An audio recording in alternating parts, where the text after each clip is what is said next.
주님을 찬송드립니다. 지금도 살아계시고 영원히 살아계시며 또 영원히 우리와 함께 하시는 것을 믿습니다. 이 어려운 때를 맞이하였습니다. 사탄이 극성을 부리는 때를 맞이하였습니다. 자유주의가 극성을 부리는 때를 맞이하였습니다. 하나님의 진리를 주여 주여 저희들이 외치는지만 또 진리를 대해서 귀를 막으며 대적하는 자들도 심히 많습니다. 주님, 그 중에서도 특별히 하나님께서 사랑하시는 PCA 이 미국의 교단, 또 그 중에서도 주님의 사랑하는 우리 코리안 PCA 우리 멤버들 함께 주님 안에서 교제하게 해주심을 감사합니다. 주여, 저희들을 이 마지막 때에 주님 사용하여 주시옵소서. 그 능력을 오늘 이 시간부터 갑절로 입혀 주시옵소서. 새로운 은혜를 경험하며 맛보며 체험하는 이 오늘 한날 되도록 우리 모두를 축복하여 주시고, 이 교회와 이 교단과 모든 우리 두고 온 교회와 가정들을, 우리 자녀들을 주님 축복해 주시옵소서. 주님을 사랑하고 주님을 신뢰하고 믿습니다. 도와주시옵소서. 곤비치 않도록 도와주시옵소서. 새로운 영감을 주시고 새로운 주님의 나라의 깨달음을 이 시간 오늘 충만히 허락하여 주시고 주의 성령으로 함께하여 주시옵소서. 우리 구주 예수님의 이름으로 기원드렸습니다. 아멘. 감사합니다. 우리 하나님 말씀 좋아하는데 한 구절 읽어드리겠습니다. 로마서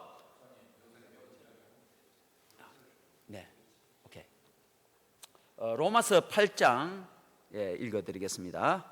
로마서 8장 9절 말씀 한 절만 다시 읽어드리겠습니다. 만일 너희 속에 하나님의 영이 거하시면 너희가 육신에 있지 아니하고 영에 있나니 누구든지 그리스도의 영이 없으면 그리스도의 사람이 아니니라. 아멘. 누구든지 그리스도의 영이 있으면 그리스도의 사람이니라. 이 말씀 우리가 긍정적으로 바꿀 수 있겠죠. 그래서 오늘 한날 또 우리가 영원히 그리스도의 영으로 우리 마음 가운데 첫째 충만하기를 다시 한번 기원드립니다. 여러분 조나단 에드워즈에 대해서 너무나도 익히 잘 압니다. 그래서 제가 다른 보통 이게 세미나 하면 제가 가장 좋아하는 별미의 파트가 이 어떤 칭의론 혹은 아니면 지금은 또 여기서는 자유의지, 이것을 하기 전에 한 2시간 절반 정도는 바로 에드워즈의 개인 배경, 성장 배경, 또 가정 교육 배경, 또 그 다음에 철학적 영향을 받은 것, 신학적 영향을 받은 것, 어디에서 어떻게 해서 이런 조나단 에드워즈가 태어나게 되었는지 이런 것을 살피는 것을 나누는 걸 제가 첫째는 좋아하고 또 반드시 필요한 과정이라고 생각되어서 이번 여기서는 좀 더 이게 자유의지에 대해서 집중합니다. 그렇지만 그럼에도 불구하고 여러분들의 그 아름다운 그 애정을 좀 더 체계 있게 만들기 위해서 먼저 에드워즈의 개인적인 배경, 그 다음에 영적 회심 사건, 이것을 함께 나누는 것이 우리도 절반쯤은 그 이상으로 우리도 함께 그 영적 세계에 들어가 볼 수 있는, 맛볼 수 있는 그런 준비가 된다고 생각합니다. 그래서 거기서부터 오늘 하려고 합니다. 다른 데 가서는 이렇게 할 수 있는 시간 배려든지 이런 게 잘 되지 않아서 바로 본론에 들어가는데 오늘은 여러분들의 그 아름다운 마음을 제가 존경드려서 특별하게 잘 모시도록 인도하도록 하겠습니다. 감사합니다. 그래서 우리의 관심은 에드워즈가 어떻게 하여서 이처럼 아름다운 하나님의 사람으로 또 회심자로서 또 목사로서 또 인생의 또 선교사로서 또 그 다음에 이제 학자로서 또 철학자로서 사상가로서 어떻게 이렇게 도대체 에드워즈에게 수식되는 그 이름이 별명이 아마 제일 많은 타이틀을 가지고 있는 것 같아요. 미국에서 최소한 미국에서 태어나고 생산된 사람 중에 제일 1호라고 그렇게 이름을 별명을 붙이듯이 그렇습니다. 그래서 오늘 우리가 그런 비결 또 요인이 어떤 것이 있었을까를 좀 관심을 갖도록 하겠습니다. 우리 말씀 잠언 27편 17절 말씀 우리 같이 말씀 나올 때는 같이 읽으면 좋겠습니다. 철이 철을 날카롭게 하듯이 사람이 그 친구의 얼굴을 빛나게 하느니라. 잠언 27장 17절 말씀. 철이 철을 날카롭게 한다. 보통 우리 집에서 이제 사모님들 칼이 이게 참 무딘 칼을 가지고 뭘 많이 하죠. 그러면 저도 마찬가지로 우리 선생님들 안타까워 가지고 가서 숫돌을 갈잖아요.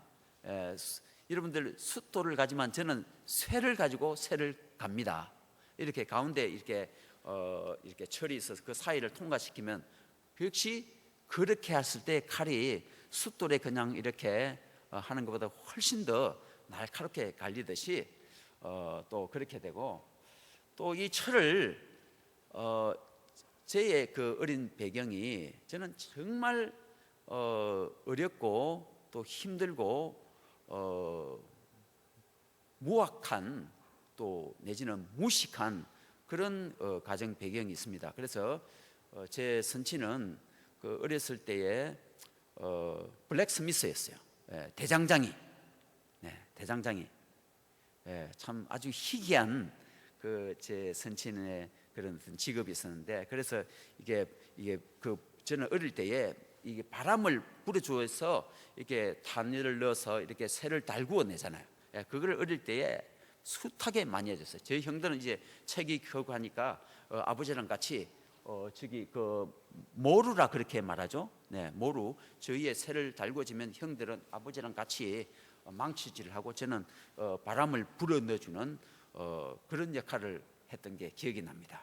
여러분, 그렇다시피 정말 우리의 영혼, 여러분들 자신의 여러 가지 받으신 달란트, 이 모든 것을 우리 존재가 될 수 있게 하나님 앞에서, 여러분 그런 단어를 좋아하는데 나중에 나옵니다. 여러분들이 귀하신 존재들이십니다. 아멘. 저도 귀하시고 여러분들은 더 귀하신 하나님의 존재들이십니다. 이 하나님의 존재들이 더 아름다운 하나님의 사람으로 빛나려면 어디에 들어가야 되느냐? 바로 저 성령의 불에 들어갈 때에 우리의 모든 불순물들이 벗겨지며 새로운 하나님의 날카로운 연장으로 변화될 줄로 믿습니다. 발전해 갈 줄로 믿습니다. 그래서 보면 저 어릴 때 저희 아버지 보시니까 낫치든지 갱이의 앞날 그 있잖아요. 그것도 수시로 집어넣어요.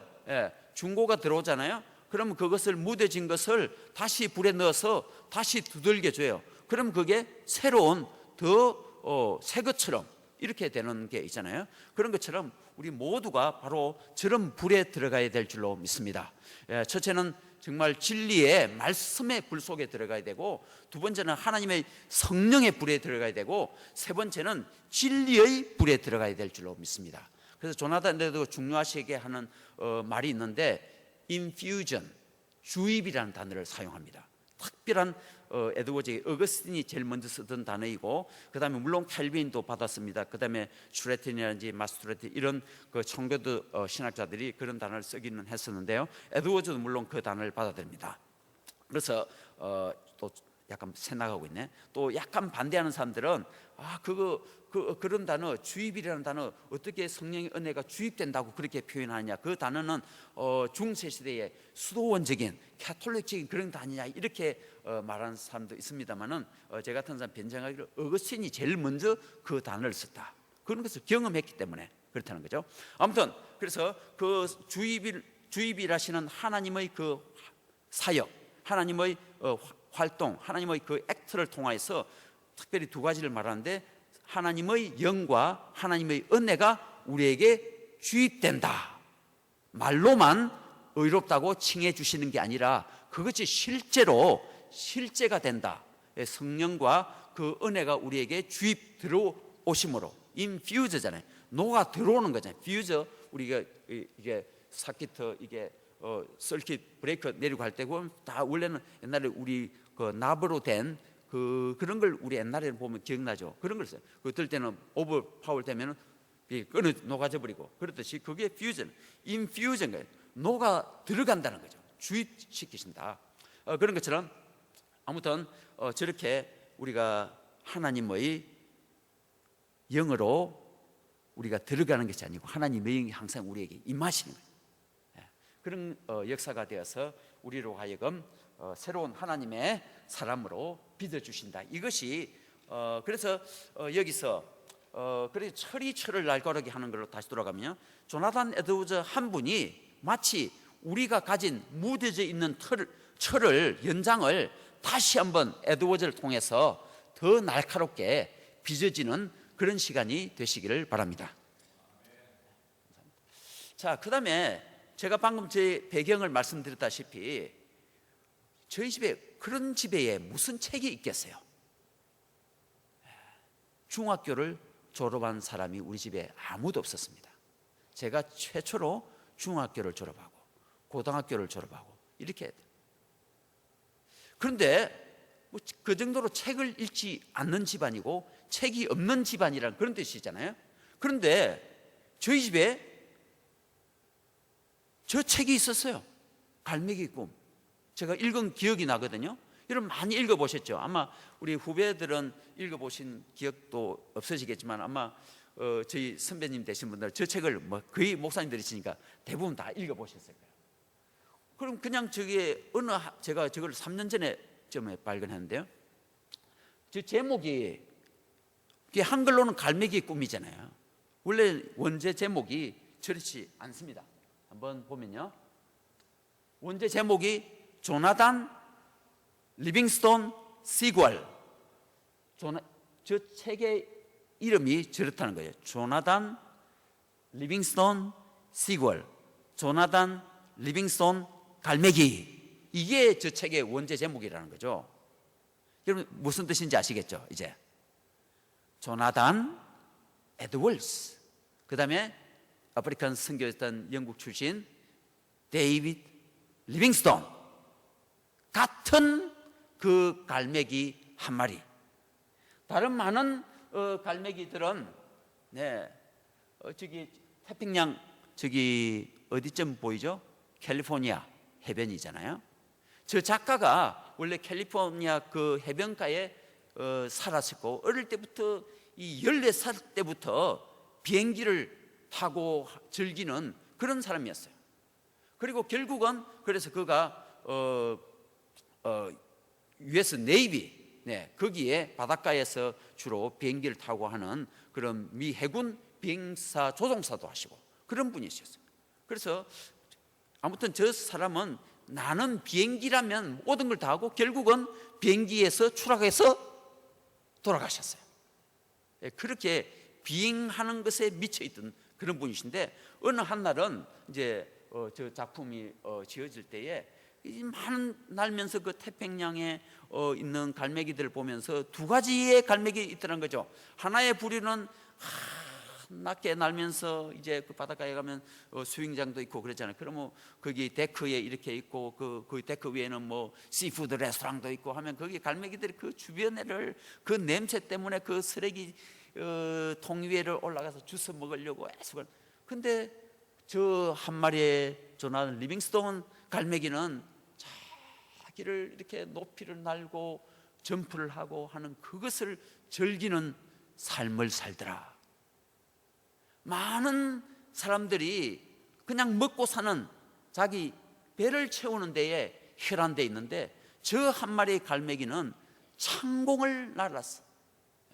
창공을 날아서 널리 나는 그 연습을 즐기는 한 마리가 있더라.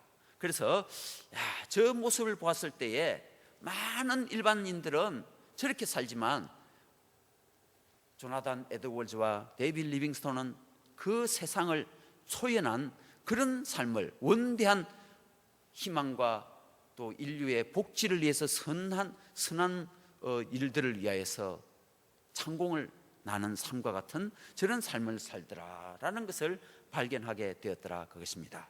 그래서 저와 여러분들이 함께 새로운 비행을 하는 그런 우리 남은 생애들이 되었으면 좋겠습니다. 또 우리 후배들은 지금부터 열차게 높이 높이 날아치는 그런 한 마리의 갈매기 같은 삶을 사신다면 얼마나 아름다울까요? 그래서 여기 보면 가장 멋있는 말이죠.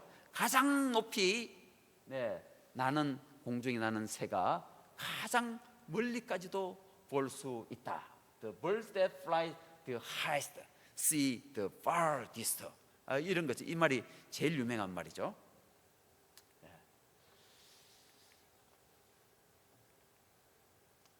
자, 그 다음에 이제 조나단 에드워즈가 많은 분들이, 한국에 있는 많은 분들이 이 마틴 로이드 존스를 통해서 알게 됐습니다. 80년대 후반이라 이렇게 소개된 거라 볼 수가 있겠죠. 이제 그 알게 된 것이 이제 여러분 아시다시피 마틴 로이드 존스는 강해 설교자로 가장 알려진 지난 세기의 인물이고 제임스 패커와 함께 아마 영국 출신으로 가장 영향을 많이 끼친 그런 신학자와 설교자 이렇게 볼 수가 있을 것입니다. 물론 그가 이제 청교대에서 많은 관심을 가지고 있었고 여기다 보시다시피 자기 아내도 의사였죠. 그때 결혼 선물로 아예 결혼 선물로 가져온 것이 존 오웬과 리차드 백스의 그런 책 전집을 결혼 선물로 드릴 만큼 그렇게 관심이 있었습니다. 그러다가 이제 이 로이 존스가 이제 신학이 공부하는 것에 대한 관심을 갖게 된 것은 바로 신학을 수업을 받은 신학교를 가지 아니했지 않습니까? 바로 설교자로 뛰어들어갔던 사람인데 그래서 그래도 어느 정도 좀 공부를 해야 되겠다는 그런 생각이 있었기 때문에 자기 친구 옥스퍼드에서 공부하는 자기 친구에게 이게 내가 이렇게 이제 신학에 관심을 가지고 있는데 어떤 책을 읽고 내가 어떻게 스스로 공부 좀 해야 되겠냐고 해서 책을 추천받았는데 다른 어떤 특별한 구체적인 책을 소개시켜 주지 않고 아스 맥키플트의 프로테스탄트 thought before Kant다 하는 칸트 이전에 우리 어떤 개신교 개혁 사상이랄까요? 그렇게 할 수 있는 저 책을 소개받은, 그래서 그 책을 읽는데 여러 가지 내용이 나오지만 다른 것은 관심이 가지 않지만 저 책에서 언급하는 것이 조나단 에드워즈를 언급하더라는 거예요. 그래서 특이한 관심이 가게 돼서 그래서 그 친구가 다시 돌아서 저 책에서 이렇게 여차저차 말하는데 조나단 에드워즈에 대해서 알고 싶은데 그렇게 말하는데 혹시 좀 아느냐고 했더니 자기 금시초문이다. 이렇게 말하더라는 거죠. 그래서 그분의 책을 가져야 되겠다 그런 관심을 가지고 있는데 어느 한날 1929년 이제 겨울 한날 이제 기차 역전에서 차를 기다리고 있는 순간인데 이제 잠시 시간을 기다리는 동안 바로 그 중교 책점에 들어갔는데 바로 그 첫눈에 띄게 된 것이 1844년판 34년판 에드워즈의 전집을 발견하고 돼서 그래서 그것을 5 실링스를 주고 구입하게 되었다. 얼마나 그가 반가웠으면 저렇게 표현했습니다. 나는 마치 주님의 비유에 나오는 값진 진주를 만난 사람과 같았다. 이렇게 말합니다. 여러분 귀한 진주 발견하는 시간 되시기를 바랍니다. 우리 말씀 같이 한번 읽으실까요? 제가 찾아보니까 바로 마태복음 13장 45절 46절 있는 말씀을 이 마틴 로이드 존스가 이렇게 반복을 한 거예요. 자기 언어로 에드워즈의 그 책을 발견했을 때 마치 값진 진주를 맞춘 것 같은 것 같다. 같이 읽죠. 또 천국은 마치 좋은 진주를 구하는 장사와 같으니 극히 값진 진주 하나를 발견하며 가서 자기의 소유를 다 팔아 그 진주를 사느니라. 아멘. 이번 주에 저 설교해 주시기를 바랍니다.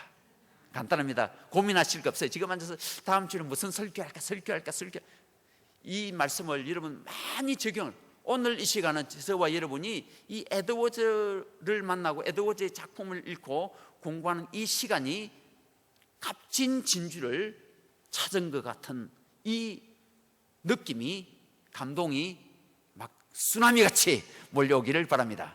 그래서 우리 성도들도 바로 이 값진 진주 되시는 그리스도를 만나는 그 귀한 것에 비교할 수 있는,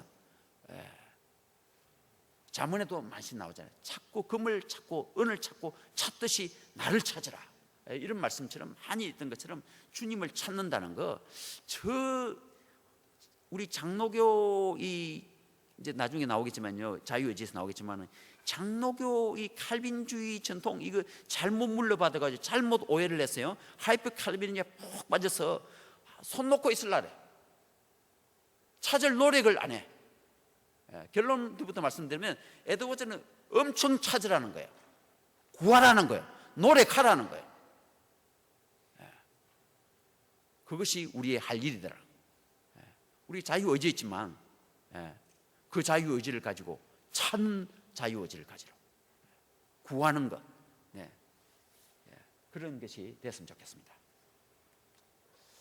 자, 그래서 이 마틴 로준스가 비교하기를, 청교도로들은 저기 뭐 오웬이든지 뭐 리차드 백스든지 뭐 아무런 많은 청교도 설교자들, 신학자들, 저런 사람은 알프스에 비교할 수 있고, 또 심지어는 켈빈과 루터도 히말라야에 비교할 수 있겠지만, 자기는 감히 사도 바울에 비교하고 싶고, 또 산으로 치자면 에베레스트 최정상에 있다라고 그렇게 비교하고 싶은 유혹을 종종 자기는 느낀다고 그렇게 표현할 정도였습니다.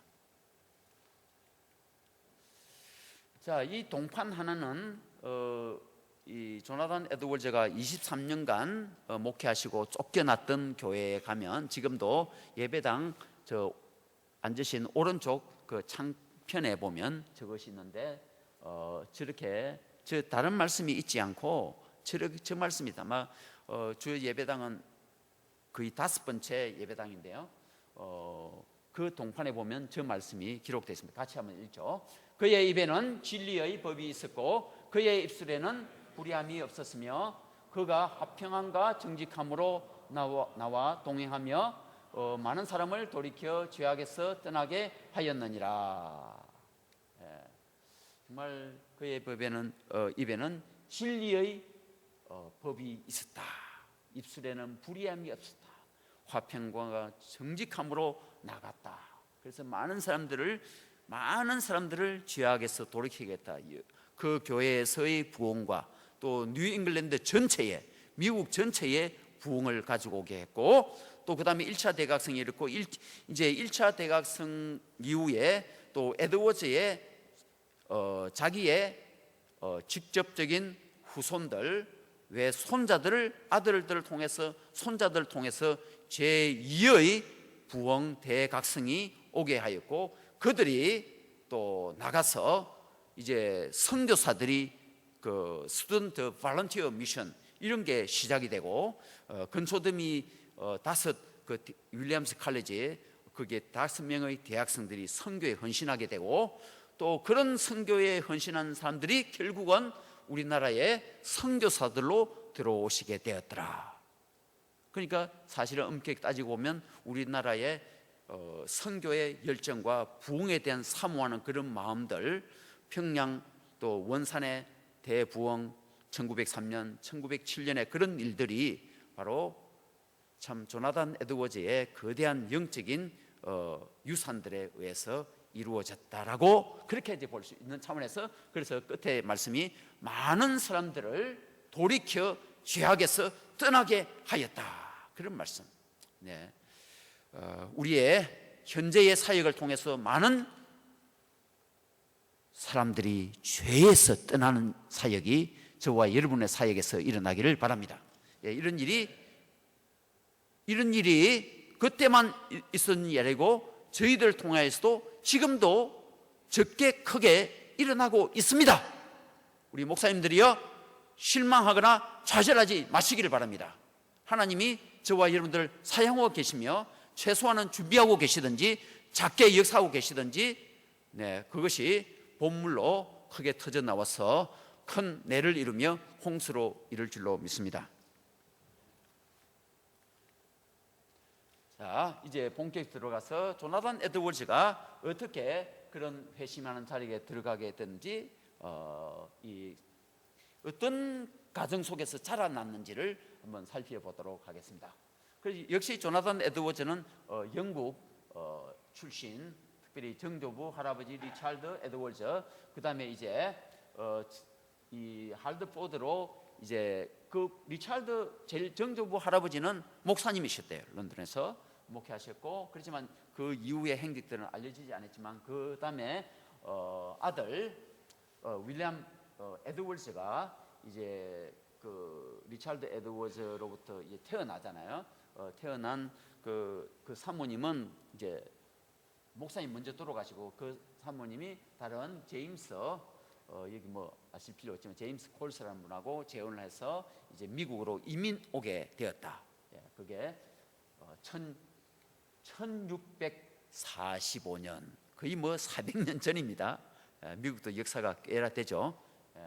그래서 내년도가 1620년에서 이제 미국 메이플라워 400주년 기념을 크게 준비하고 있습니다. 저기 보스턴 밑에 있는 플리머스 하는 거기 있어요. 이 메이플라워 배도 새로 다 이렇게 수리하고 이렇게 다시 복원시켜서 내년에 대대적으로 하는데 좋은 여러분 관광 코스도 될 수가 있습니다. 기회 되시면. 아무튼 그래서 그분들은 정착을 할더폴드에 그 예일 대학교에서 약 1시간 올라가면 있는 주 수도인 할더폴드에 정착을 했다. 거기서 있으면서 무역을 하고 상업을 하는 그런 걸 했다. 그렇게 말하고, 그다음에 또 큰 그 쿠프라고 그 포도주 통, 물통 그런 걸 만든 일을 했다. 밖에서 죄송합니다. 이 단어가 감사합니다. 제가 수정하겠습니다.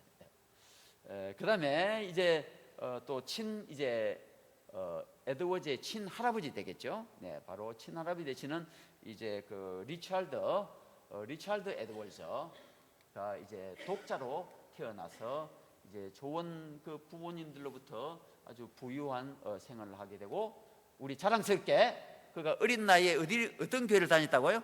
해중교회를 다닌 게 아니고 할드포드의 장로교회를 다니셨다. 이거 자랑스러운 부분입니다. 그렇게 하셨고, 그리고 이제 이 할아버지가 유명합니다. 이제 그러니까 뭐 그 위에 때 할아버지들은 이 에드워드 자신도 보지를 못했겠죠. 보지 못했지만 이제 이 디모데 에드워즈의 이제 직속 아버지 되시고 하니까, 그래서 영향을 받은 영향권에 속한다, 이렇게 볼 수가 있겠죠. 이제 그 중에 이제 바로 직속 그 할아버지 리차드 할아버지의 이제 이게 뭐예요? 이게 크레이지 그랜마더 조나단 에드워즈의 할머니가 계신데, 얼마나 유명하신 분이셨으면 책이 하나로 나올 정도, 그 할머니에 대해서만. 그 할머니의 그 라이프 스토리를 적었는데 그 책 제목이 크레이지 그랜마들이다. 또 저기 보면 그거는 닉네임이고요. 저 책 타이틀이 Notorious 엘리자베스 터들 거북이다. 아주 악명 높은 엘리자베스 거북이 할머니가 계셨다. 이 제목입니다. 그래서 그 가운데서의 결혼과 살인과 또 미치갱이, 뭐 이렇게 표현해 좋겠죠. 미친 거, 이런 것이 에드워즈 패밀리 속에 있다. 여러분 좀 이게 당혹스러운 정보 아닙니까? 이거 이런 거 덜쳐내도 괜찮나요? 그럼 제 밖으로 떨어지는데요, 이거.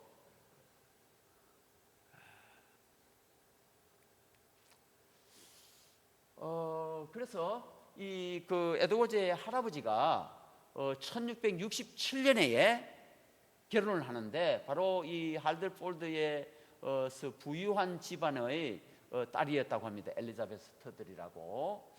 그래서 이 할더폴드에 있는 사는 리차드 할아버지와 결혼을 하게 됐어요.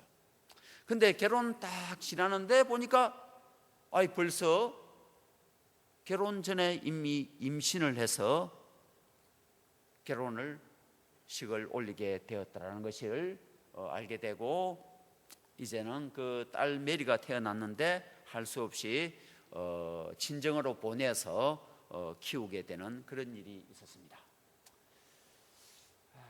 참 그런 일들이 있었고, 그 다음에 이제 거기서만 그 정도면 또 이해될 수 있는데, 또 가정의 내력이 이 남동생이 있었어요. 벤자민 터들이라고. 벤자민 터들이 결혼한 여동생을 그 자기 조카들 앞에서 도끼 만행을 하는 사건이 일어나게 됐어요.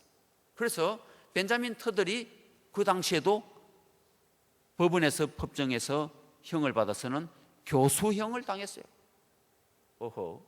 갈수록 태산입니다. 그 다음에 또 에드워즈의 시스터 멀시가 있었는데, 또 자기 아이를 이번에는 시스터, 이게 여동생 또 멀시가 있었는데, 자기 아이를 또 도끼 만행 저지른 이 사건이 또 일어나게 됩니다. 그리고 이 할머니 엘리자베스도 종종은 여기 보면 종종은 자기 할아버지를 죽이려 하는, 위협을 하는 이런 일들이 종종 있었다고 자기 할아버지가 실토를 했습니다. 여러분, 이게 도대체 어떻게 된 거예요?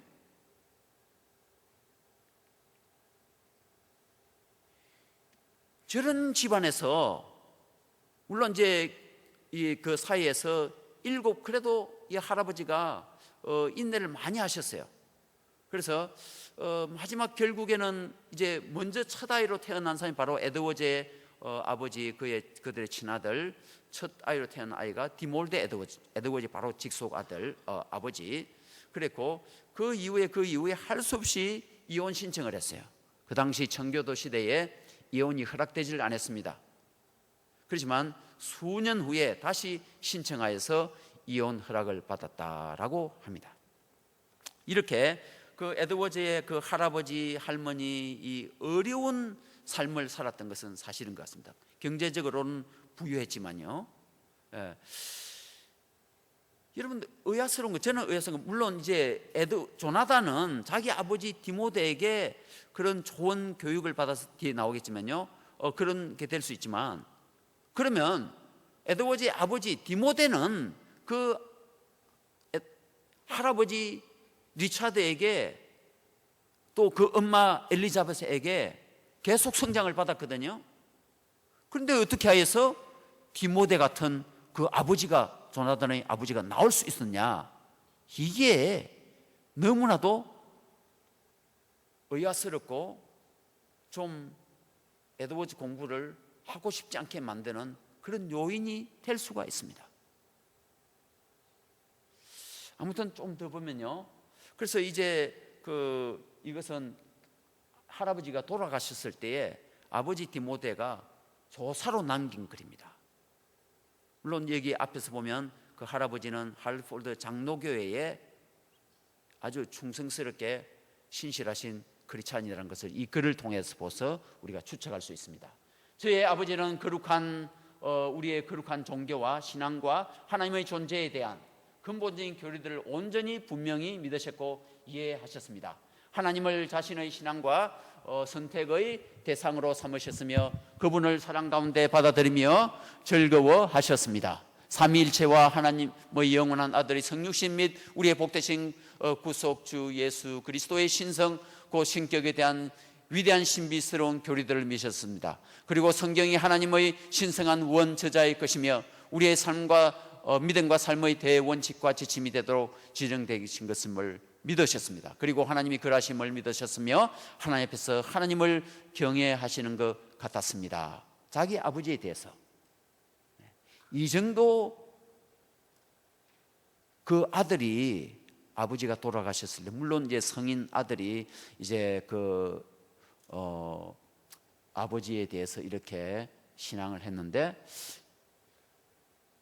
제 아버지에 대해서 이야기를 아니할 수가 없군요. 너무나도 분명한 차이가 나는 제 아버지에 대해서 기록하라면 얼마만큼 기록할 수 있을는지, 그의 신앙심에 대해서 저는 이렇게 시작할 것 같아요. 제가 국민학교 6학년 때에 집을 세 채가 있었는데 한 채를 팔아서 배를 사고 두 번째 차가 아니죠. 두 번째 집을 팔아서 이제 배 선언을 준비하고, 그 당시에는 인력이 귀했어요. 제가 경남 통영 충무 바닷가 출신이거든요.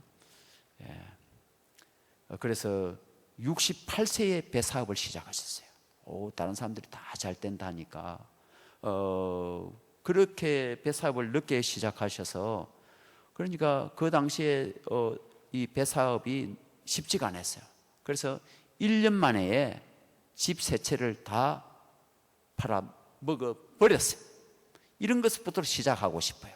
그렇지만 제가 어릴 때 기억에서 주일날 교회 가는 일은 빠지지 아니었어요. 그래서 교회 갈 때는 항상 예배당 맨 앞자리에 앉아 있었어요.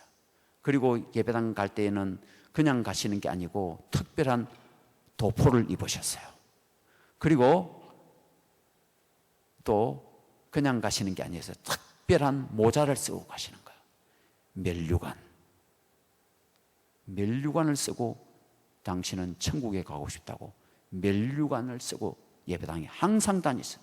그래서 저는 별명이 뭐 되겠어요? 멸류관 영감의 아들. 저는 이게 너무 창피스러운 거예요. 그래서 교회든지 뭐든지 이렇게 통영 시내를 숨어서 다녔어요. 제 선친을 모르는 사람이 없었어요. 그 정도로 유명한 집의 아들이었다, 이렇게 하고. 그렇지만 배 사업이 시작할 때부터 배 사업하니까 뭐가 필요해요? 돼지머리 잡고, 돼지머리 그것을 이렇게 제물로 드릴 수 있는 뭐 하는 사람이라고 하죠? 바닷가에서 갱이를 치면서 이렇게 특별한 옷을 입고 여자가 이렇게 하는 그런 무당 비슷하게 하고, 뭐라고 하죠? 아무튼 그렇게 하는 걸 계약하는 것을 집에 와서 하는 걸 제가 다 듣게 됐어요. 그때는 그 순간에는 몰랐어요. 딱 지나고 보니까 하나님이 그냥 두실 수 없는 사람, 무당을 불러서 돼지머리를, 그렇게 교회에 열심히 간다는 분이 막 그런 걸 말하고 싶을 거야. 그리고 병이 났어요. 3년 후에 3년 동안 누워 계셨어요. 몸이 부으시는 거야. 그래서 제가 고등학교 1학년 끝날 무렵에 새벽에 일어났는데 제 엄마가 아버지 죽었다, 인기척이네, 새벽에 죽었다. 속으로는 잘 죽었다. 우리 모든 가족들이, 왜인가 하면 저희 아버지 때문에 모든 가산을 다 잃어버렸죠. 엄청 엄마는 고생하죠. 다 빚에 있으니까요. 잘 죽었다는.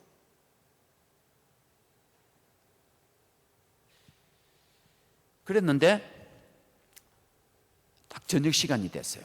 새벽에 그렇게 하고 교회 가서 목사님한테 말씀드리고 와서 이렇게 이제 관에 이제 입관을 하고 저녁 시간인데 딱 생각이 되는 거예요.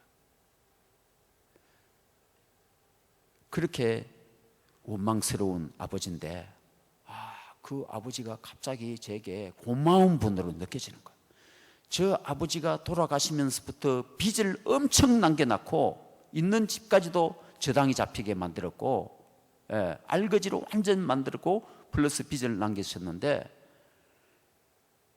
저 아버지가 내게 물려준 것이 믿음이다.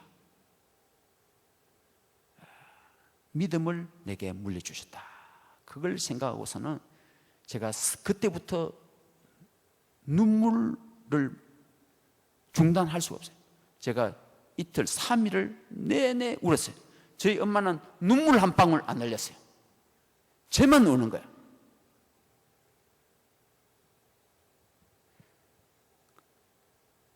저런 무식 욕쟁이 아버지였지만 제게 하나님을 알게 해 주셨다.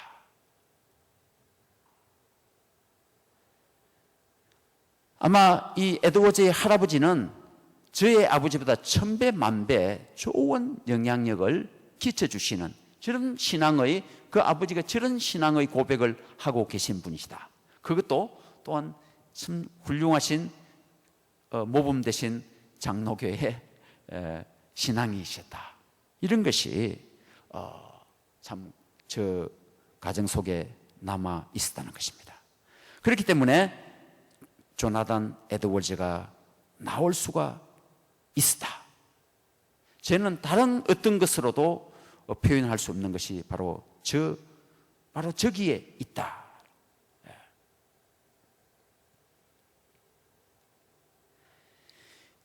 혹시 저와 여러분 가운데 자녀 때문에 고민하고 계신 분도 꽤 많이 계실 것입니다. 뭐 크든지 작든지, 뭐 중고등학생이든지 대학생이든지 장성한 결혼한 청년이든지 간에 바로 이 하나님의, 한마디로 말하면 제가 다른 것은 이유를 발견할 수가 없어요. 어떻게 저런 가정 속에서 디모데가 나올 수 있었으며 또 그리고 조나단이 나올 수 있었는지, 그것은 오직 하나님의 은혜밖에 설명될 수 있는 다른 개념도 없고 방식도 없고 용어도 없는 것 같아요. 할렐루야. 하나님의 은혜밖에 없다.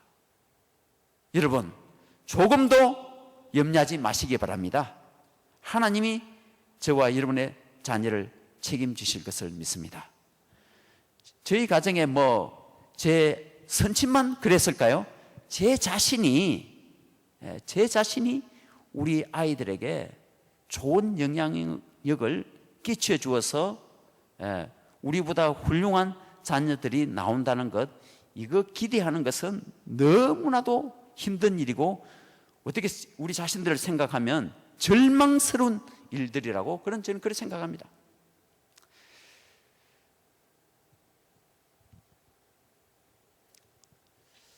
그래서 좀 중략하고 다시 들어가면요, 여러분들 잘 아시는 조나단 에드워즈의 두 가문 비교가 있습니다. 어떻게 해서 조나단 에드워즈 가정에는 저렇게 위대한 가정들이 나올 수 있는지, 또 여러분 이런 예를 아마 설교에서도 아마 사용해 보기도 하셨겠죠. 저희 가정에서는 부통령이 한 사람 나오고 또 총장이 몇 명이 나오고 대학 교수가 나오고 또 선교사님들이 나오고 목사님들이 많이 나오고 문학가들이 나오고 이 사회에 선을 끼치는 분들이 훨씬 더 많이 나오는 저 가문과 또 맥스 주크라는 가명입니다. 저 가정에서는 미국 뉴욕 스테이트 출신인데 저렇게 미국 사회에 엄청 배영향을 끼치는 사람들이 나왔다라는 것입니다. 저런 이야기가 나오게 된 그 배경은 먼저는 바로 이 주크라는 이 간명의 책을 썼습니다. Study in Crime and Populism, Disease and Heredity 하는 리차드 두게일이, 저분은 어떤 분인가 하면 원래 책 쓰는 분이 아니었습니다. 그렇지만 사회학자라 그리 볼 수도 있고, 또 특별히 뉴욕 스테이트에 그러니까 19세기 중엽 말쯤에 뉴욕 스테이트의 감옥들을 다니면서 어찌 보면은 사람들을 상담해주는 그런 상담사였습니다. 교정위원이라 이럴 수 있겠죠. 코렉션 센터 같으면 그런 어떤 교정을 해주고 하는 그런 사람들이었는데, 어느 한날 이제는 그 부임을 해서 이렇게 이제 뉴욕 스테이트의 감옥이 몇백 개라고 할 정도로 그렇게 많이 있겠죠, 그죠? 다니면서 보는데 거기에 중복되어서 나오는 사람들이 있다는 거죠. 그 라스트 네임이 수크라는 성을 가진 사람들이 부지기수로 계속 나오더라는 거죠. 여기 그것도 나오고 또 하나 건너서 저기 가도 나오고, 도대체 이 라스트 네임을 가진 이 집안이 어떤 집안이었길래 저런 이런 결과를 가지고 여기에 이렇게 죄수들로 감옥에 들어올 정도로 이게 한두 명이 아니더라는 거예요. 그래서 이분이 저 가문을 좀 조사를 뒷조사를 하기 시작했다는 거죠. 그래서 살펴서 결과로 낸 책이 바로 저 책 제목이다.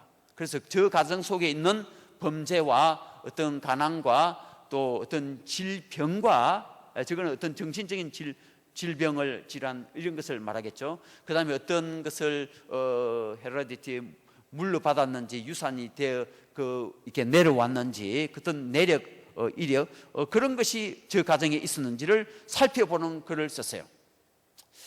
이제 그 다음에 이제 그 교육학을 전공하는 여기 밑에 보면 알버트 윈십이라는 분이 저 교육학진 그 당시에 있는 자료를 읽어보니까, 야, 이 주크란 가정을 조사한 거를 이렇게 읽었을 때에, 이 가정을 읽었을 때 딱 한 사람이 대별되는 상대 비교되는 그 가정이 있었는데 바로 조나단 에드워즈 가정이더라.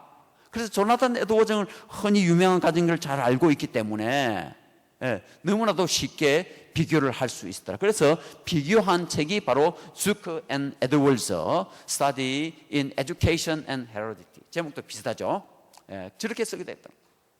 그러니까 이 두 번째 윈십의 결론은 뭐냐? 왜 저 가정 두 가지 가정이 대조될 수 있는 극명한 그런 대조가 일어나는 그 이유는 바로 무엇에 있었다요? 교육에 있었다.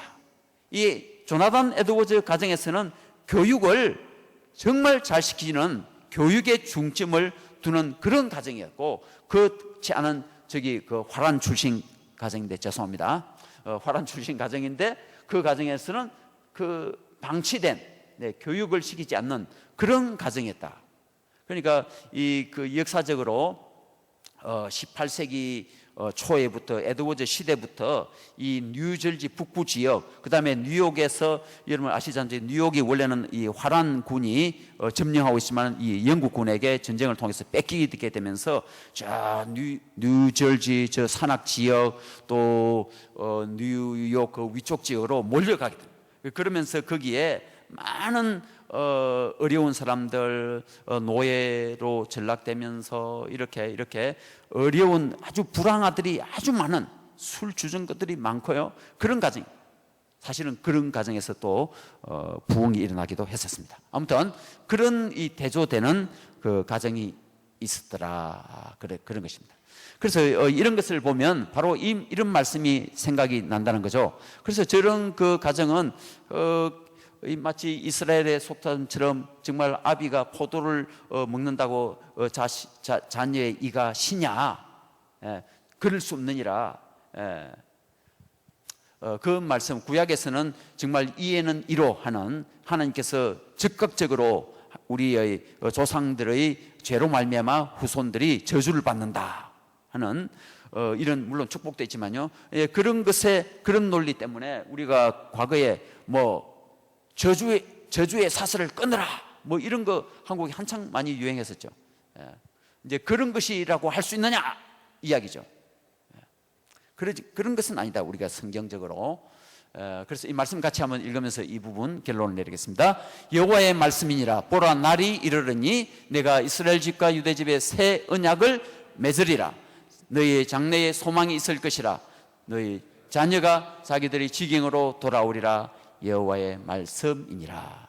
이 예레미야 언약, 새 언약, 저 새 언약이 예수 그리스도의 십자가에서 최종적으로 그게 극점에 이르게 된다. 그래서 조나단 에드워즈의 그 언약 사상은 이 창세기에 이 행위 언약 맺은 아담의 언약, 모세의 언약, 이 겉으로 표면적으로는 행위 언약으로 보이지만 내면적으로는 그 바탕은 다 하나님의 은혜의 기초에서 우리 하나님의 백성을 살리시려는, 버리지 아니하시고 살리시고 구원하시는, 구속으로 이끌어 가시는 예수 그리스도의 언약 중보자를 통해서, 언약의 보정인 예수 그리스도를 통해서 이것을, 모든 것을 성취해 가신다. 그래서 모든 것을 하나님의 언약으로 보시는 그런 관점에서 보면 또 이 말씀이 그랑 맞다고 그렇게 볼 수가 있습니다.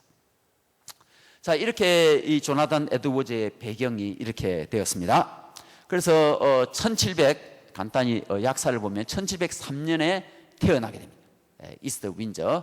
그다음에 1716년에 대학을 입학하게 되고 이제 1919년에 이런 자그마한 작품을 거미에 대해서, 특별히 여기 인색되는 거미에 대해서 글을 쓰게 되고, 그 다음에 1720년에 이제 학부를 졸업하게 되고, 이제 계속 이어서 2년 동안 이제 마치 MDB 공부처럼 신학 석사 수업을 과정을 마치게 됩니다. 이제 그리고 이제 그해 그 방학 여름 21년 여름 때에 에드워즈가 자기 집에 돌아와서 회심을 경험하게 된다. 그렇습니다. 이런 간단한 약사와 함께 그 다음에 이제 그런 모든 신학 공부 수업을 마치고요.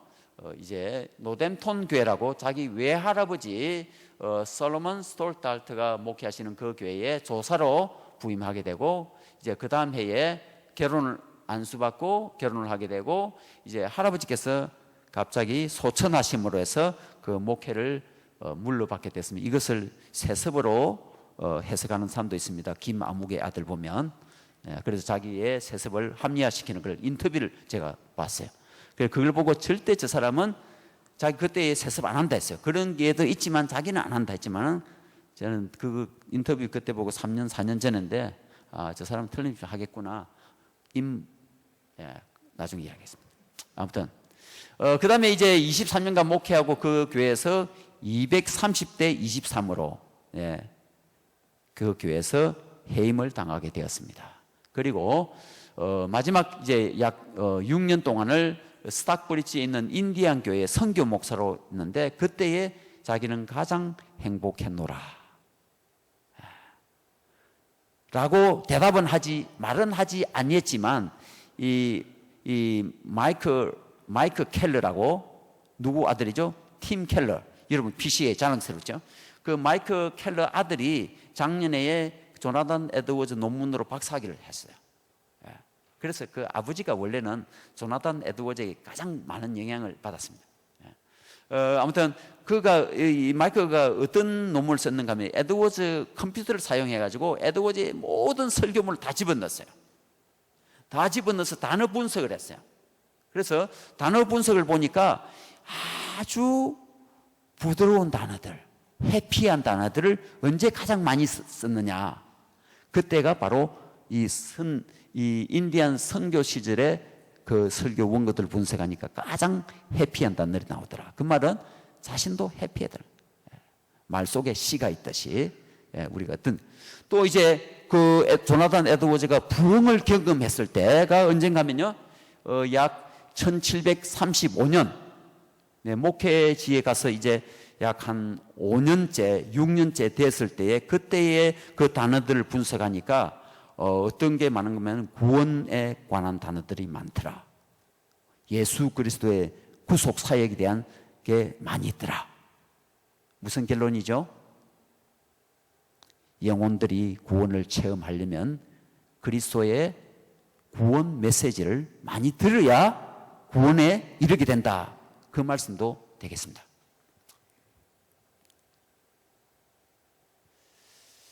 자, 그 다음에 이제 조나단 에드워즈에서 가장 중요한 사건이 바로 1721년 여름에 일어난 사건입니다. 그에게 어떤 사건이 있었을까요? 이 사건이 있기 전에 여러분들 자녀들 중에 혹시 대학교 다니는 자녀 있습니까? 지금 대학교 다니고 있는 자녀들 있으신 분 손 한번 들어주세요. 네, 더 주의 깊게 들어주시기를 바랍니다. 또 대학 청년부를 지도하고 계시는 분 계세요? 대학 청년부 지도하시는 분. 네, 우리 젊은 목사님들 계시겠죠? 아무튼 우리 교회 성도들 가운데서 청년들이 있으니까요. 이 에드워즈에게서 이 모든 것을 에드워즈답게 만든 사건은 바로 회심 사건입니다. 저와 여러분도 마찬가지잖아요. 마르틴 루터도 그랬고, 존 켈빈도 그랬고, 존 웨슬리도 그랬고, 회심을 경험하게 됐다. 또 회심을 경험하게 된 그 메시지는 뭐다요? 부흥이 오게 된 그 메시지의 주제는 뭐였다요? 이신칭의 설교. 존 웨슬리가 마틴 로이존스의 로마서의 서문, 그게 이신칭의론이거든요. 로마서 전체 주제는 이신칭의다. 로마서 1장 17절 마틴 루터의 시작되죠. 또 에드워즈의 이신칭의는 로마서 4장 5절 말씀, 이렇게 되는 것처럼 이신칭의가 그의 근본이었다.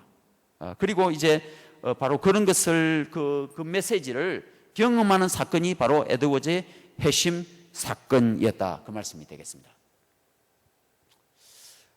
에드워즈가 이제 태어난 곳이 바로 할필드에서 있는 이런 멋있는 참 풍경이 있는 이런 이스트 윈즈라는 그 동네입니다. 이렇게 그 바로 에드워즈가 태어난 집 앞에 약 해프마일 쭉 바로 집에서 이렇게 걸어 나가면 바로 저 강가가 커넥티컷 리버, 커넥티컷 밸리 리버가 있는 저 강줄기가 저기 북부에서부터 뉴헤이븐까지 흘러내려가는 그 중앙이 요 할드폴드라고 그래 볼 수가 있겠습니다. 자, 그리고 에드워즈가 태어났던 고향 집이 이렇게 생겼고, 지금 현재는 이렇게 물론 이제 새로 지어진 집이지만 바로 그 자리에 저렇게 집이 지어져 있습니다. 그리고 이 조나단 에드워즈의 아버지, 역시 아들은 할아버지도 할아버지겠거니와 아버지에게 영향력을 지독하게 많이 잘 받는다는 거죠. 그래서 오늘 이 시간, 지금 오전에 한두 시간은 우리가 바로 저런 자녀를 둔 아버지로서 또 어머니로서 그렇게 생각을 하고 들어주시면 좀 더 도움이 좀 감각이 빨리 올 수가 있겠습니다. 여기 에드워즈도 보면 디모데도 보면 그 당시에 1636년에 설립된 할바드 대학교, 그때 대학교 하나밖에 없었죠. 그러니까 그 아버지가 잘 살았었으니까 저기 멀리 보스턴까지 유학을 보낼 수가 있었겠죠. 그래서 자기 어머니 이제 외할아버지의 딸 되는 에스더 스톨탈트도 그 당시에 여자지만 할바드를 다녔어요. 아무튼 이렇게 하고, 그다음에 이제 이 교회에 1698년도에 부임해서 1758년 1월 27일 돌아가시는 그날까지 그 교회에서 안수받으시고, 저기 교회 처음 시작하시고 목회를, 그리고 저 교회에서 결혼식 하시고 또 장례식까지 한 교회에서 57년간 다 하셨습니다. 자기 할아버지도 외할아버지도 그러셨고요. 자, 지금도 이렇게 이 장소에 한번 교회가 옮겨졌지만 저기 교회가 이스트 윈즈에 있습니다.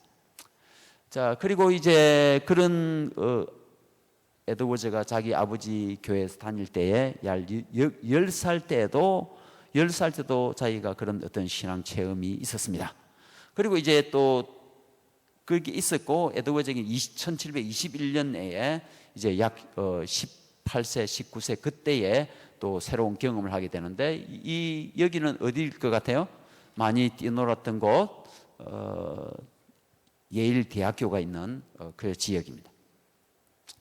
예일 대학교 될 때 에드워즈에 가장 중요한 영향을 준 두 사람이 에드워즈에게 지성적인 이 챌린지를, 첫째는 존 락커입니다. 존 락커에게 영향을 받게 됐습니다. 존 락커가 쓴 책이 바로 Essay on Human Understanding, 인간 지성에 대한 어떤 에세이. 저 책이 존 락커의 그 경험주의, 엠피리시즘 하는 그 경험주의의 완전 원 교과서가 바로 저것입니다. 저 교과서 내용에 많은 중요한 것이 있습니다.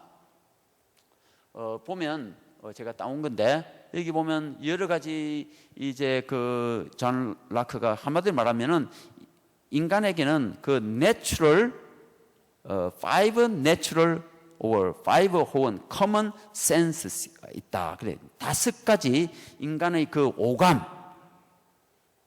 눈으로 보고 만지고 터치하고 눈으로 보고 귀로 듣고 입으로 맛보는 이 5가지의 내추럴 센스를 통하여서 그런 만져지는 감각들을 통하여서 혹은 또 경험들을 통하여서 인간이 백지와 따블라 라사, 이 하얀 분필 볼드처럼 이런 그런 옛날 고대 시대에는 그런 분필에다가 이렇게 썼대요. 그 기록 서판 같은 거 그런 것처럼 인간에게 이 지식으로 기록되고 인간의 지식으로 축적되어 간다. 그 이론이죠. 그러니까 그런 5 natural or common sense들이 없으면 다른 모든 것을 지식을 가질 수가 없다 하는 인식론이 되겠죠. 에피스테몰로지 하는 그런 것이 일반 그런 경험주의적인 그런 인식론을 배우게 된 거죠. 그런데 이게 맨 마지막에 보면 뭐랬어요? 우리의 경험적 관념 세계에서는 초월적인 형이상학에 해당되는 하나님이든지 귀신이든지 영혼이든지 이런 거 실체가 있을 수가 없다. 그런 거 알 수도 없다. 그러니까 우리 인간에게는 그런 거 알 수 있는 것이 인간에게는 내재되어 있지 않다. 단순하게 눈에 보이는 것, 만져지는 것, 냄새 맡는 것 이런 기본적인 인간 자연 이런 그 상식만이 우리가 가질 수 있지. 다른 건 초월적인 거나 형이상학적인 거나 영적인 거나 이런 것은 우리가 알 수 있는 것이 아니다. 맞습니까? 이 조나단 에드워즈는 자기 아버지에게 뭐라고 배웠어요? 뭐라고 가르쳤었어요?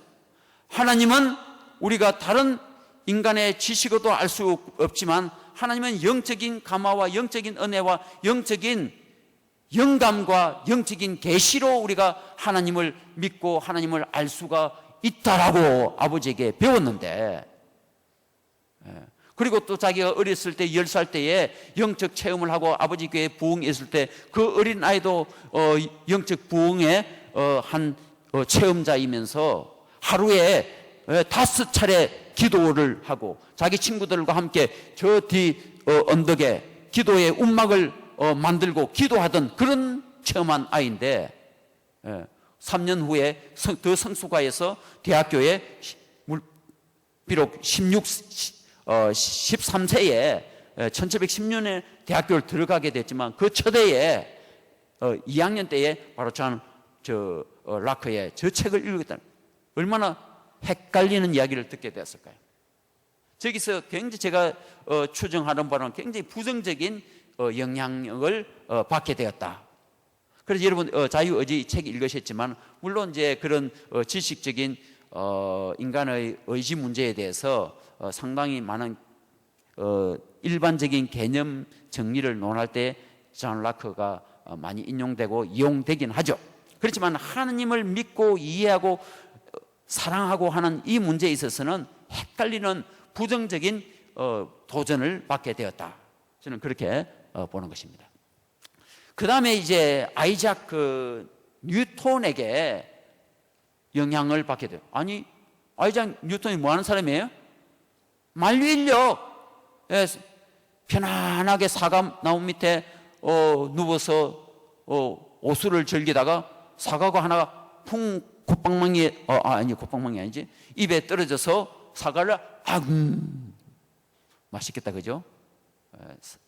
조시는 분 있으면 얼마든지 자유롭게 사과 드시고 들어오시기 바랍니다. 이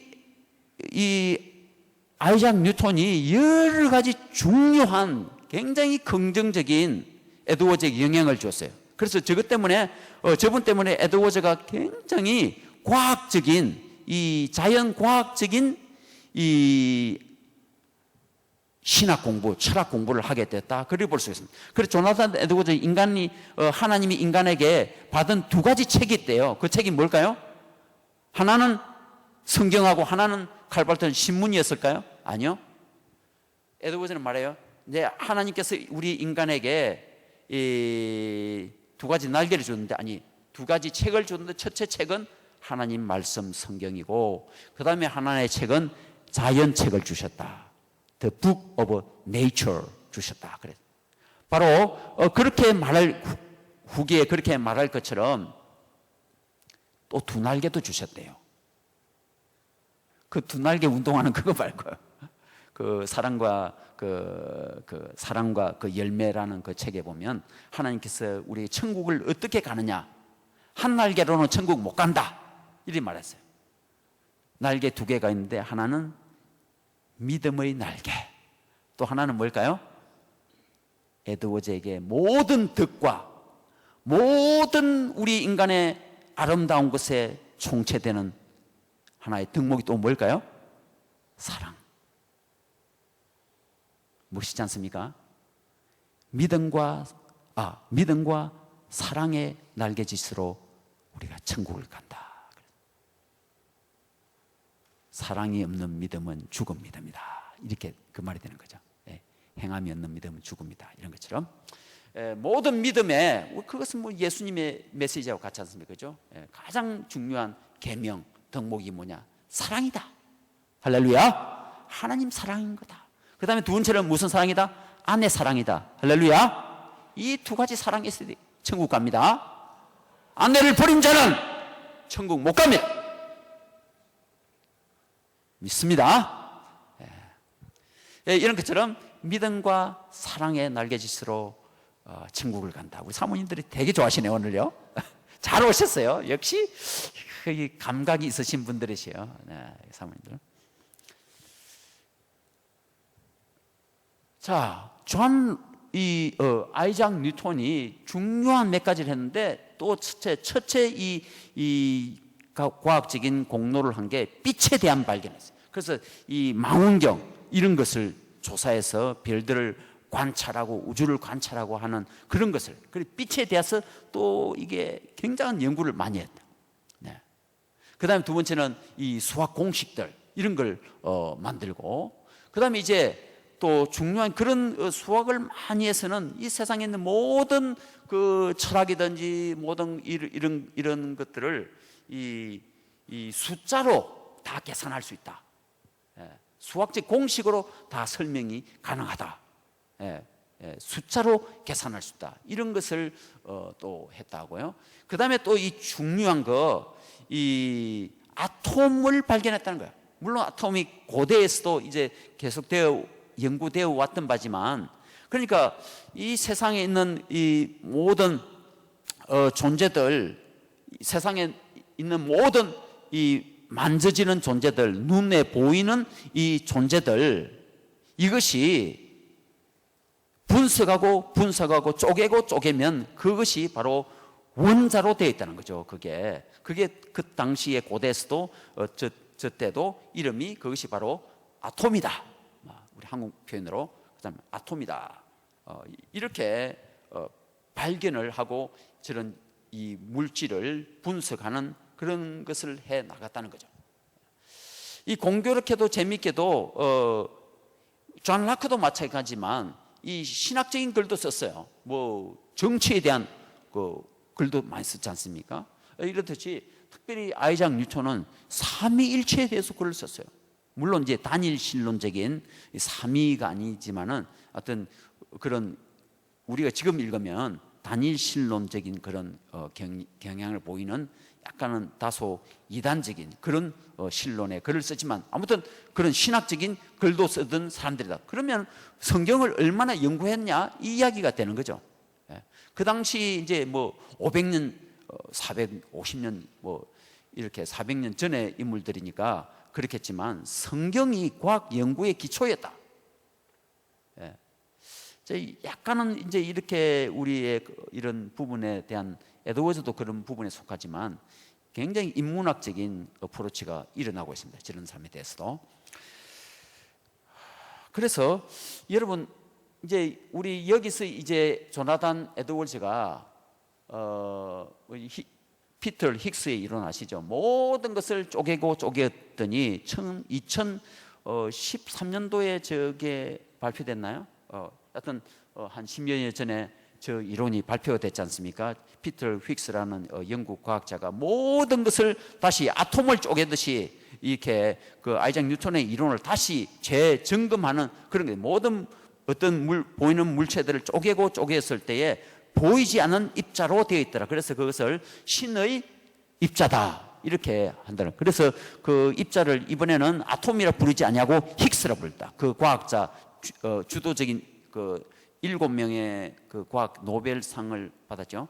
그분의 리더 있는 그분 피터 힉스라는 분인데 그 이름을 붙여서 힉스 입자다 이렇게 일명을 붙였는데, 그래서 또는 우리가 신의 입자다 이렇게 부르게 되었다는 것입니다. 그러니까 모든 이 세상에 보이지 않는 모든 것들은 보이지 아니하는 그 힉스 내지는 아톰으로 구성되어 있다라는 이것을 조나단 에드워즈가 이제 대학교 다니면서 그런 어떤 지성적인 고민, 갈등 이런 것을 하게 되었다는 것입니다. 그래서 에드워즈가 물론 이제 어릴 때에 자기 아버지 교회에 있을 약 10세 때에 그런 어떤 경험을 하게 되었습니다. 하루에 5차례 은밀한 기도를 드리고 친구들하고 이렇게 하는 그런 것도 했는데, 이제 방금 좀 말씀드린 대로 대학교를 졸업하고 이제 그 대학원 시절이죠. 1921년 17세, 18세 이때에 성경을 읽는데, 성경을 읽고 묵상을 하는데 바로 저 말씀이 꽂혔다는 거죠. 무슨 말씀인지 같이 한번 읽을까요? 만세의 왕 곧 썩지 아니하고 보이지 아니하고 홀로 하나의 신 하나님께 존귀와 영광이 세세토록 있을지어다. 아멘. 찬송가 몇 장에 있는 거죠, 저거? 34장에 있나요? 찬송가 가사 아니나요? 성경 구절이에요? 저는 저 구절 쳐다봤을 때, 저거 찬송가 가사 아닌가? 근데 디모데전서 1장 17절이에요. 그런 말씀, 우리에게는 전혀 친숙하거나 전혀 기억나지도 않은 그런 저 말씀이 조나단 에드워즈에게는 엄청난 말씀이 되었다. 내가 이 말씀을 읽을 때에 나의 영혼 속으로 들어와서 나의 온 영혼 속에 녹아 들어갔다. 도대체 저 말씀이 어떻게 되었는가 하면 바로 그러니까 이 존 라크를 통해서 하나님에 대한, 어떻게 하나님 아느냐, 나는 하나님 모르는 사람 같아. 하나님이 우리 아버지가 저렇게 설교하고 성경을 읽고 어떤 신앙적인 그런 경험도 하고 이렇게 했지만 존 라크를 통해서 완전 해주의자가 돼버린 거나 마찬가지였어요. 그렇지만 이제 그 다음에 계속 이제 나오는 이 아이작 뉴턴을 통해서 다소 자연적인 하나님, 자연 속에서 발견할 수 있는 그 하나님은 발견하게 되었다. 이렇게 볼 수가 있는 거죠. 그러니까 거기서 아까 전에 나온 말씀 중에 여기 보면 만세의 왕, 이게 영어로는 eternal이라 그 단어에 해당되잖아요. To the king, eternal. 그 다음에 썩지 아니하고 immortal. 그 다음에 보이지 아니하고 invisible. 홀로 하나이신 the only wise God. 이 wise는 영어 한글 성경에서 번역을 안 했어요. 왠지 모르겠어요. 아무튼 에드워즈에게는 이 하나 only라는 단어도 유명했고, 그 다음에 wise도 하나님이 모든 걸 다 아시는 하나님이다, 지혜의 신이시다, 이런 뜻 아니었겠어요?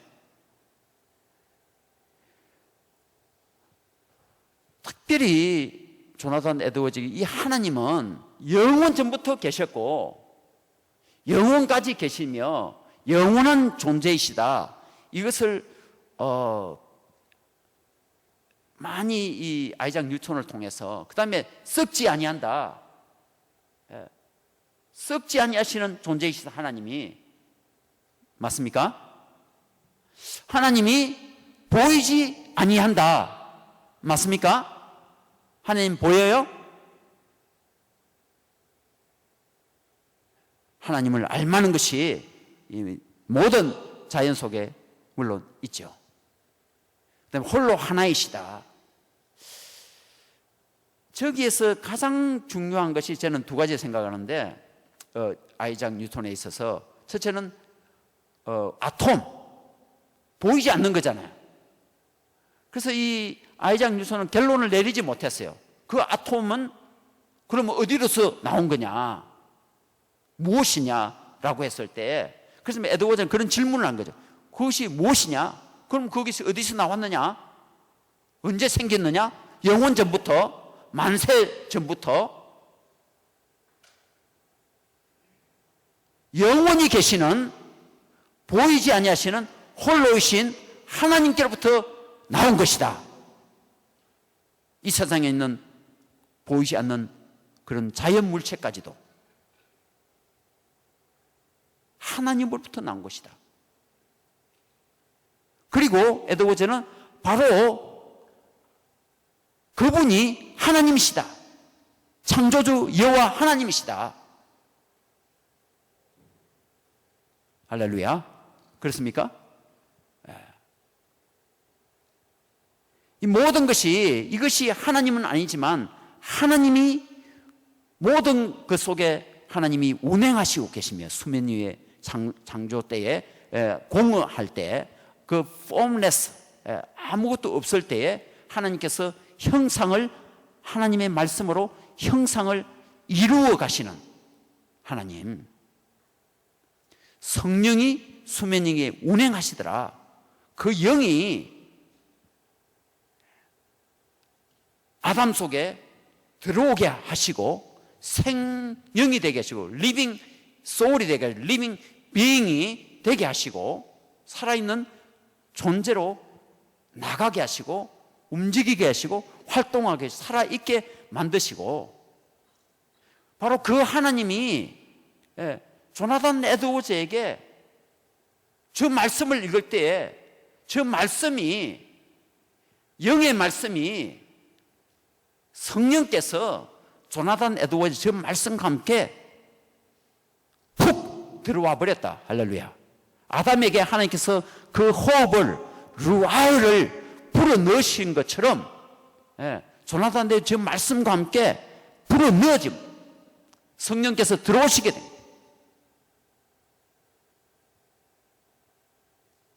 어디로 들어갔겠어요? 조나단 에드워즈의 마음속에. 정확하게 뭐라고 표현했죠?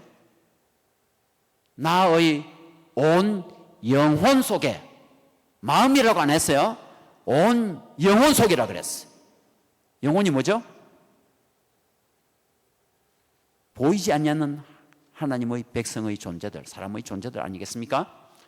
오, 내 영혼아 어찌하여 낭망하는고. 하나님의 존재들을 말해요. 하나님의 살아계신 자녀들 된 존재들, 이걸 일컫는 말씀이죠. 우리에게 하나님이 저 말씀으로 임하신 것, 그 하나님이 임하심으로 임하여서 그가 그 순간에 어떻게 돼요? 거룩하신 존재에 대한 새로운 감각이, 뉴 센스가 생겨났다, 이렇게 말합니다. 존 라커의 5 내추럴 센스, 그 커먼 센스가 아니라 이제는 새로운 하나님이 주신 센스를 내가 갖게 되었다. 새로운 지각을 갖게 되었다. 새로운 감각을 갖게 되었다. 그 고백을 하는 거죠. 하나님이 우리 속에 들어오실 때에 비로소 우리가 하나님을 알게 된다, 이 말씀이죠. 이 조나단에게 있어서 이 하나님이 그 속에 들어오신 거야. 하나님의 영이 임하신 거예요. 오늘 이 시간도 저와 여러분의 그 하나님의 영이 임하시기를 바랍니다. 그 하나님이 들어오셔서 어떻게 하셔요? 하나님이 그냥 주무시나요? 영원히 우리 가운데서 활동하시고 오퍼레이트 하시고 월크하고 하시는 거죠. 할렐루야. 이 시간도 하시는 줄로 믿습니다. 이 온 영혼이라 그랬어요. 온 영혼. 저 단어가 중요합니다. 온 영혼.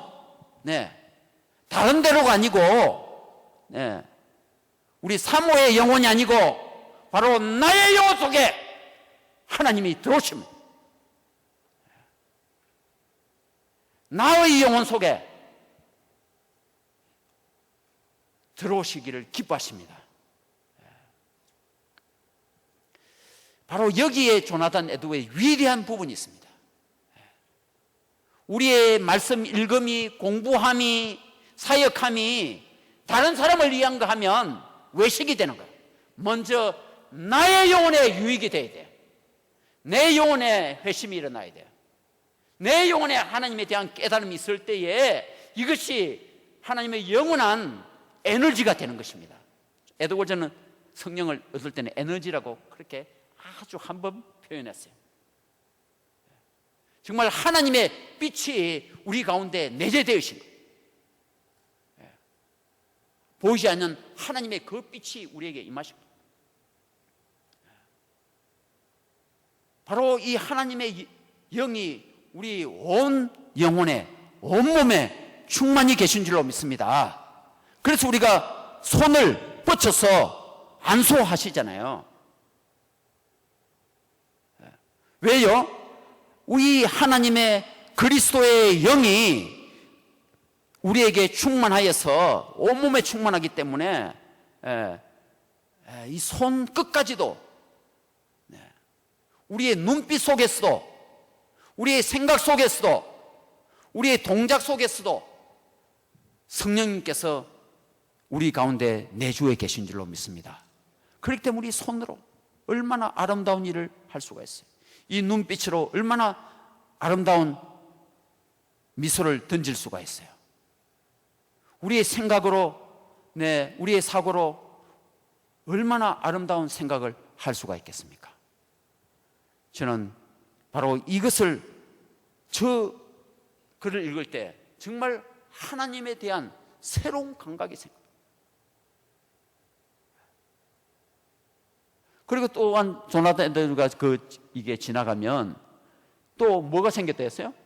이 보면 나는 계속 감탄했다. 이 성경을 읽으면서 성경 말씀으로 노래를 지어 불렀다. 하나님을 즐거워하기 위해서 하나님께 기도하러 갔다. 옛날과는 완전히 다른 마음으로 일종의 새로운 new affection으로 기도할 수 있다. 그러나 이것이 그것이 내 생각으로는 결코 들어오지 않았다. 그것은 영적인 어떤 것이거나 아니면 영적인 그 속에 있는 구원하는 saving nature 한 구원을 얻게 해준 그런 성질의 그런 차원의 것이었다. 이것을 말해요.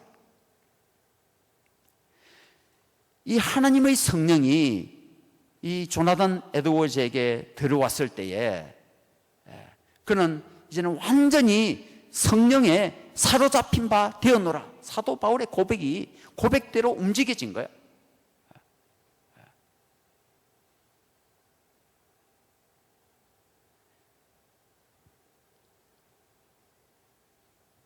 또 하나님의 성령이 이 사로잡으면서 완전히 성령께서 이끄시는 대로만 갔어요. 발걸음조차도 나의 판단 방향을 먼저 우리 나중에 오해하겠지만 우리 어떤 판단을 하잖아요. 우리 어떤 정신 속에서 생각으로 판단할 때도 우리 방향을 정하잖아요. 방향을 정하는 그런 결정 자체 속에서도 성령님이 역사하시며 또 동체가 된 우리의 몸도 그것을 따르게 되죠. 행동으로 나가게 되잖아요. 우리의 생각과 우리의 의지와 그 다음에 우리의 행동 나가게 되는 것. 이 속에 성령님께서 완전히 이끄시는 거죠. 만류 인력이 뭐나요? 중력이 뭐나요? 이 끌어당기는 힘들이지 않습니까? 한마디로 말하면 끌어당기는 힘들이거든요. 서스테이닝 하는 파워거든요. 그래서 에드워즈는 그 아이작 뉴턴의 그것을 보고 그것은 서스테이닝 하는 하나님의 능력이다. 히브리서 1장 3절 말씀대로 만물을 정결케 하시며 이 온 세상을 유지시키시는 하나님의 능력으로 사로잡힌 바다. 그 만류 인력이 하나님께서 손을 놓으시면 어떻게 돼요? 모든 것이 다 깨어지고 해체돼 버리잖아요. 코가 여기 붙을 수 있나요? 코가 둥둥둥 날아달아 버릴 거예요. 모든 것이 이 세상에 있는 모든 눈에 보이지 않는 것이 다 공허하게 돼버리고 형체가 없어버리게 되잖아요. formless가 되잖아요. 하나님의 성령이 우리를 내적으로 외적으로 우리를 지배해 주실 때에 이 모습을 갖출 수 있듯이 하나님의 영이 우리를 완전히 사로잡아 주실 때 우리의 생각과 우리의 의지와 우리의 행동, 우리의 삶이 일체가 될 수 있을 줄로 믿습니다. 이 하나님의 성령이 우리 가운데 실제로 지배당해야 됩니다. 그제밤에 일요일 저녁에 워싱턴 지역에 있는 목회자 연구원에 세미나를 하는데 어느 한 목사님이 질문이 굉장히 까탈스러운 질문을 하시는 거예요. 그중에 근데 중요한 질문이 나왔어요. 아니, 어떻게 하나님께 순종할 수 있냐 이야기예요. 어떻게 하나님의 성도로 하여금 순종케 만들 수 있냐 이야기예요. 답답하다는 거죠. 교회 오라면 교회 오냐, 봉사는 봉사하냐, 뭐 해라 하면 하냐, 핑계는 많고 도대체 어떻게 해야 되냐고. 할렐루야. 그 답이 자유의지 책 속에 있습니다. 한마디로 이렇게 사로잡힌 바 되어야 됩니다. 하나님 외에는 길이 없습니다. 성령 외에는 우리가 우리 모습들을 수술할 수가 없어요. 이번 비행기 델타 타고 오는데 표지, 저는 잡지를 한 10분만 5분 만에 딱 펼쳐보거든요. 그때마다 인사이트 받는 게 있어요. 광고 한 면에 흑인 의사가 이렇게 의사 복장을 하고 있으면서 딱 그 코테이션 한 구절이 I live to conquer cancer. 딱 그 단어 들었을 때 무슨 생각났을까요? 우리 제 처의 암을 정복해야지. 너무 사랑하죠. 제 처가 저기 앉아 있는데 그게 아니고 우리 사회에 있는 암덩어리들을 고쳐야 되는데 우리 하나님의 백성들의 그 정신 속에 삶 속에 있는 그 추악한 그 모습들, 그 암덩어리 제거해야 되는데 우리가 다 하나님의 보내신 의사인 줄로 믿습니다. 여러분 자비와 자긍심을 크게 가지시기를 바랍니다. 담대하시기 바랍니다. 아멘. 뭘 두려워하십니까 우리가? 네? 아무것도 두려워할 거 없습니다. 하나님 말씀을 담대히 전하시기 바랍니다. 회개하라고 전하시기를 바랍니다. 조나단 에드워즈 여기 나중에 시간 나오겠지만 그분도 어떻게 해서 시험에 너희들이 가진 악을 버리라는 그 한마디 설교 말씀에부터 시작됐다. 그렇게 고백해요. 그리고 그 다음에 이신청의 그렇게 넘어요. 하나님 말씀 구원의 메시지를 전파해야 구원 받는 사람이 생기고 질병에 관한 말씀을 던져야 질병을 위해서라도 내가 기도해야 되겠다는 사람이 생길 거고 그렇지 않습니까? 심은 대로 거두리라. 아멘. 예, 우리가 정말 우리 오늘날의 많은 문제들을 우리가 고치라고 하나님께서 저와 여러분을 보내신 줄로 믿습니다. 이렇게처럼 이 조나단 이런 것을 처음 하면서 하나님께 사로잡힌 거야. 사로잡힌 거였어요. 이제 그래서 이런 지성적으로는 뉴 센스를 가지게 되었죠. 뉴 센스를. 또 심정적으로는 마음에서 의지에서는 뉴 팩션을, 어팩션을 가지게 돼. 새로운 애정을 가지게 돼. 그게 사랑이거든요. 새로운 사랑. 하나님에 대한 새로운 믿음. 그 다음에 하나님에 대한 새로운 사랑. 이것을 가지게 됐다.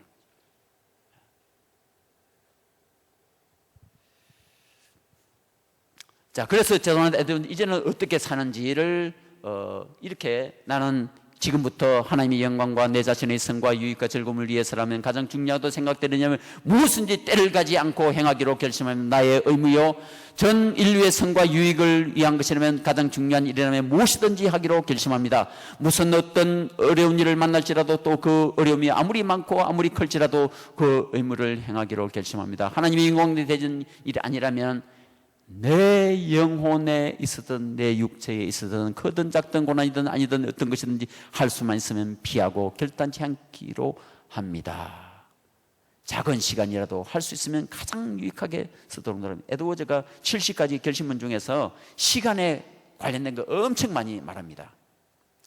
그 다음에 여기 보면 7번째인데 제가 참 좋아합니다. 내가 죽기 1시간 전에 이게 나의 사는 날 동안 이렇게 하는 거 다 시간 문제잖아요. 이거 더 구체적으로 내가 죽기 1시간 직전에 하기를 주저하는 일이라면 지금도 그 일을 행치 않기로 결심합니다. 여러분, 돌아가시기 전에 1시간 전에, 한 달 전에 설교 아니하실 설교라면 지금도 하지 마시기를 바랍니다.